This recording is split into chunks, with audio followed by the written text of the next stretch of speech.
Hello viewers, আশা করি সবাই ভালো আছেন।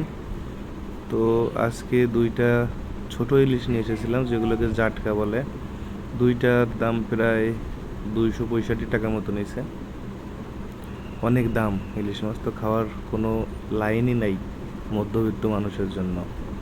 তো ইলিশ মাছগুলোই ডিম হয়েছিল হালকা পরিমাণে, যেটা কুটে নিয়ে ধুয়ে সুন্দরভাবে একটু ভেজে নিলাম।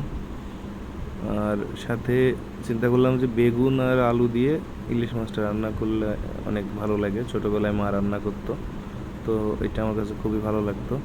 তো বেগুন আর আলু কেটে নিয়ে সুন্দরভাবে একটু ধুয়ে এটা ভেজে নিলাম। কাঁচামরিচ, শুকনো মরিচ যা যা ছিল সব কিছু দিয়ে হলুদ লবণ দিয়ে ভেজে নিয়ে এটাতে জল দিয়ে দিলাম। তো জলটা দেওয়ার পরে যখন তরকারিটা ফুটতে শুরু করছে, তখন যে মাছ ভেজে রাখছিলাম এই মাছগুলো দিয়ে দিলাম। তো মাছটা যদিও একটু সাইজ ছোট ছিল, তারপরে ওই মাছটার বেশ সুন্দর একটা সেন্ট ছিল।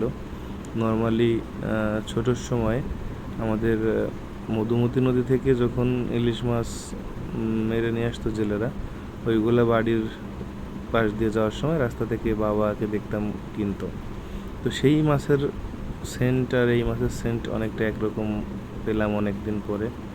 তো যাই হোক, আমি নর্মালি যেভাবে জিরে ফোড়ন দিয়ে রান্না করি সেভাবে রান্না করলাম। তো কেমন হয়েছে জানাবেন অবশ্যই।